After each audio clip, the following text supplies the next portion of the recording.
bed here, and I have it set, ready to put metal in, pulled up and put away the greenhouse, and have most of those seedlings distributed. And we're going to get soil to go in that one. Over here, it's coming along nicely. The crazy thing is those huge lettuce plants right there overwintered as the tiniest little seedlings. They made it all the way through the winter, and I just left them. And we're going to get a nice harvest off of those plants. Probably need to do it pretty soon because it's starting to warm up. As you can see, my experimental chard over here that I left just to see what would happen, if it would be perennial, it bolted down the middle, so I cut this one and it bolted off the sides. This one I haven't cut down the middle, and look at that. It looks like something out of Jurassic Park. Happy on the goats are going to get some good bunches off of that one. So here's our new chard that's in and coming up. And I have planted seeds for squash.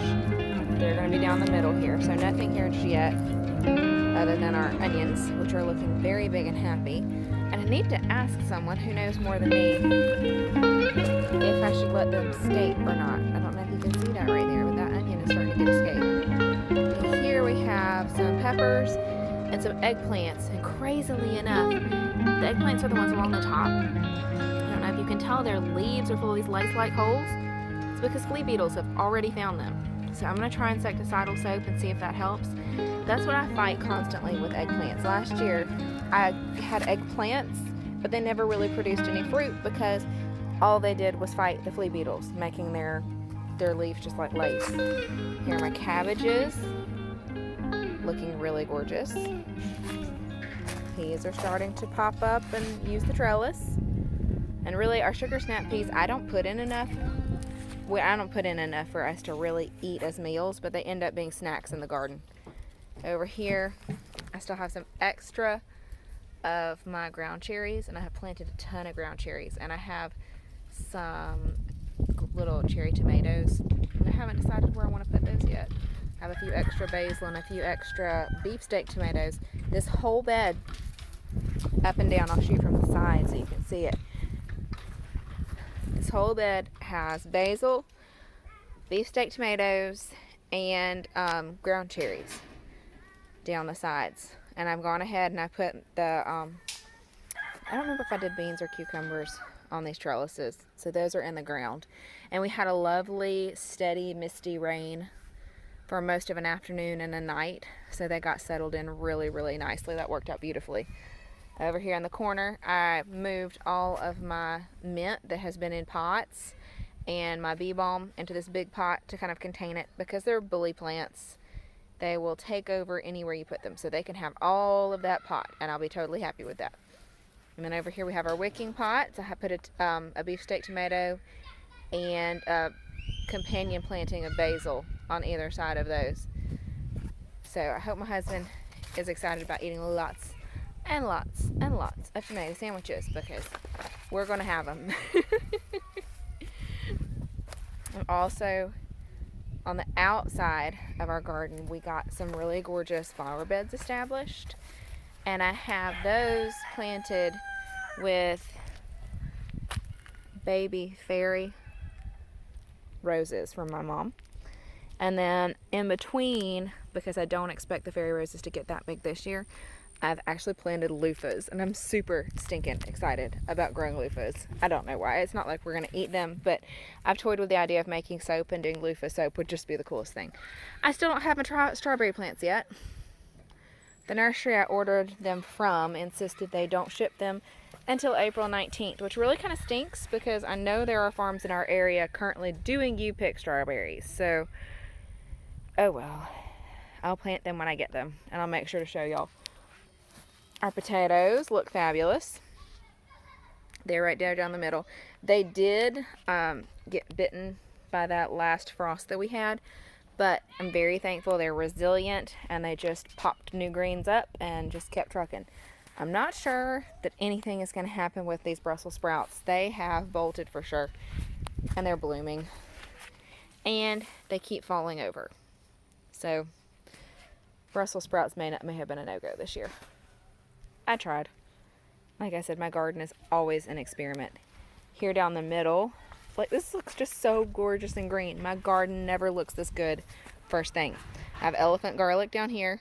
That little patch right there are volunteer sunflowers. All the little ones coming up are purple nebula carrots, which I'm super excited to see. That was from Baker Creek. Those should be really, really fun. There's another chard that I let grow just to see how big it would become. And it's huge. I don't know how much longer the kale will be happy as it warms up, but it's beautiful right now, so I'm just kind of letting it go. This lettuce is starting to try and bolt on me, so I better get what I can from that before it's not good anymore. And then along this edge here on these are garlic. Oh dear. It looks like the cat tore up my netting. Ooh. I don't know if y'all can see because it doesn't show up well. Oh yeah, and that's cilantro. The cilantro is happily blooming, and I'm just going to let it. I'm going to let it run its life, and if we get some seeds off of that, that'd be awesome. And then I have some carrots here too. And these were just your regular orange ones. They're not going to be purple, but the garden's looking amazing.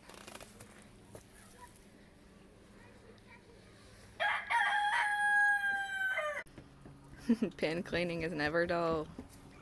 Look at this. Peter Pan decided to bring his ladies in the goat shed while I'm in the middle of cleaning. Haven't even gotten the actual stalls cleaned out yet. Hi, Poppy. Poppy. What's that? This naughty girl kept me up all night long, didn't you? You did. You kept me up all night long. You want to tell them why? I separated her from Chuck and Logan last night for the first time for 12 hours so that she could be milked in the morning. And she proceeded to deprive me of sleep all night long, screaming about how she was not with her babies. You're a bad girl, you know that. But once I milked Miss Stormy here, I got her on the stand, milked her, and I let her down and had put Poppy up so she would stay off the stall. And I let Poppy out high, and she ran right up on the milk stand, ready to be milked, didn't you? You were a good girl, and she didn't fuss at all while I was milking her, so I was very proud. And she's looking a lot better. I don't know how we can see her back here. She's growing some more hair in, so I think our copper bolus that the vet suggested helped. And I've been giving sunflower seeds in their food. They're mad at me about that, but I think it's helping. See, her ears look better too. Not so much crusty, growing hair. I'm really glad. I love this girl, even if she drives me crazy. Yes, I do. And everybody is looking really good. Growing so big. There's Miss Isabel. There's Hugo over there. And it's getting to where I just have to know by size which one is Hugo. And over here, looks like Chuck and Logan have decided to... Hi, Peter Pan. Looks like Chuck and Logan have decided to take a little nap. A little noontime nap. Oh, is it resting time, boys? Have you got an itch? They also got disbudded, yes. Was it yesterday? No, 2 days ago. They got disbudded 2 days ago and haven't skipped a beat. They were acting like their own little knuckle-headed selves when we got home. You're so silly, you're gonna fall over. And I'm super excited. All 3 of the little boys are going to be going to a new home together. I believe it's Chastity. I'm so sorry. I think it's Tucker Family Homestead. And I will put their YouTube link up because y'all will be able to continue following them, because this sweet family is another Mississippi homesteading family that's on YouTube. So I can't wait to share them with y'all, and I can't wait to get to know them better because I've watched her gardening videos and have a lot I can learn from Chastity. Oh no! Sorry, Izzy. She fell off my lap. And this is the funniest little circus ever. I love it. Now, Stormy, no teeth. You can lick me, but no teeth. No teeth. Alright, I better get back to cleaning. But I had to show you the funny circus I have going on. Ouch, babies. I'm not your mama. Sweet. Be sweet. Here are the chickens. We've got our Premier One solar energizer and netting up around it. It's goat netting, but the whole point of having the netting wasn't to let the chickens out. It was to protect from predators. Are you sunbathing? Lovely. I gotta be careful not to touch the fence. I didn't turn it off.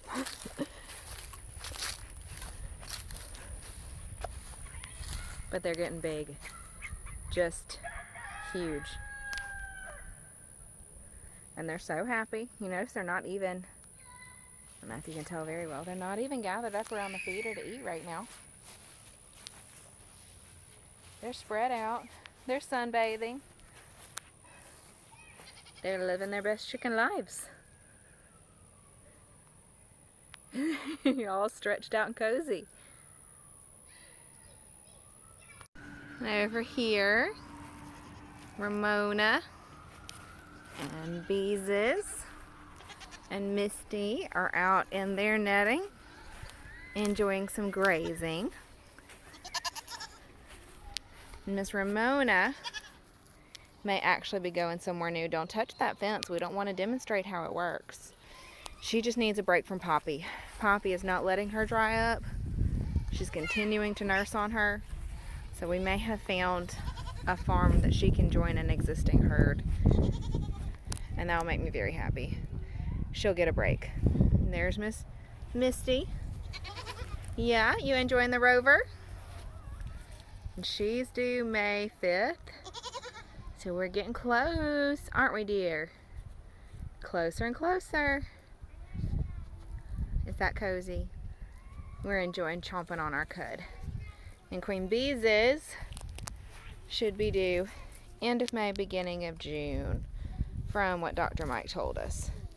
Possibly early June. She didn't seem to be as far along as Misty did. Oh, and the flies are starting to bite. Sorry, honey.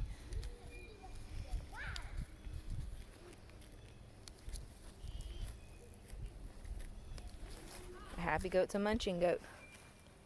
Or a cud chewing goat.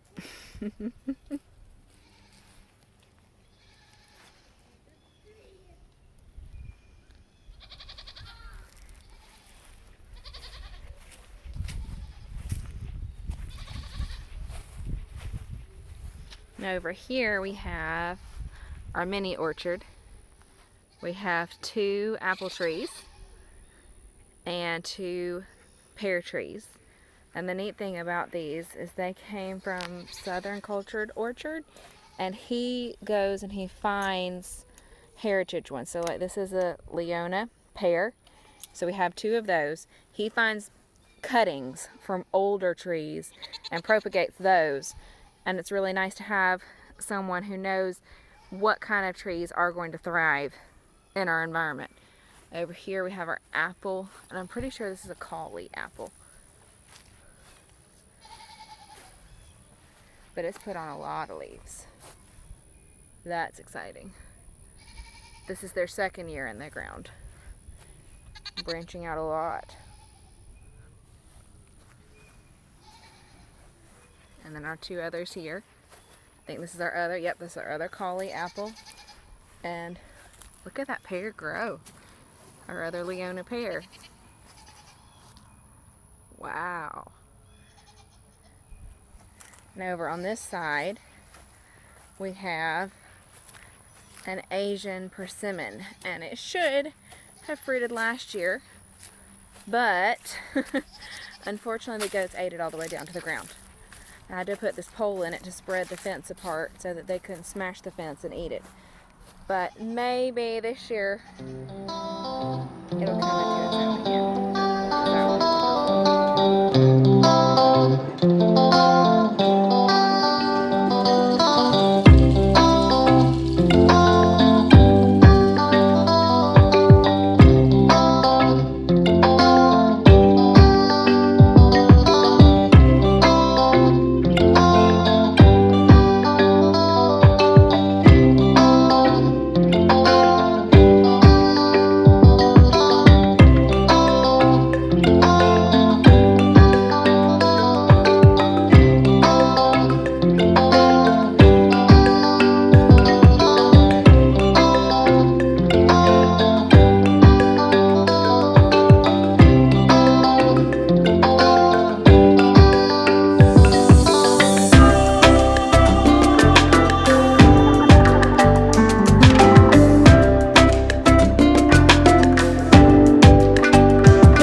Thanks for hanging out with us today.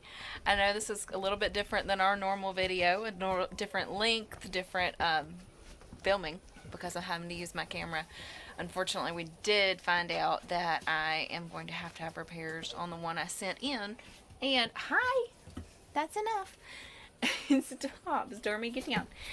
And unfortunately, we didn't realize that the vendor that we bought it from on Amazon was selling a model that wasn't supposed to be sold in the U.S. and it didn't fall under U.S. warranty. So, word of warning. We didn't even know to watch out for that. But, ow, Stormy, that's enough. I love you, but you can be a spoiled brat sometimes. That's enough. Yeah, you're going to have to go. Go. Go! Oh, thank you. So now I'm sitting on the milking stand all by myself. So thanks for hanging out with us. Hopefully, maybe next week I'll have my camera back and things will look a little bit more normal. But I hope you've enjoyed the update and I hope you have a wonderful day. Bye.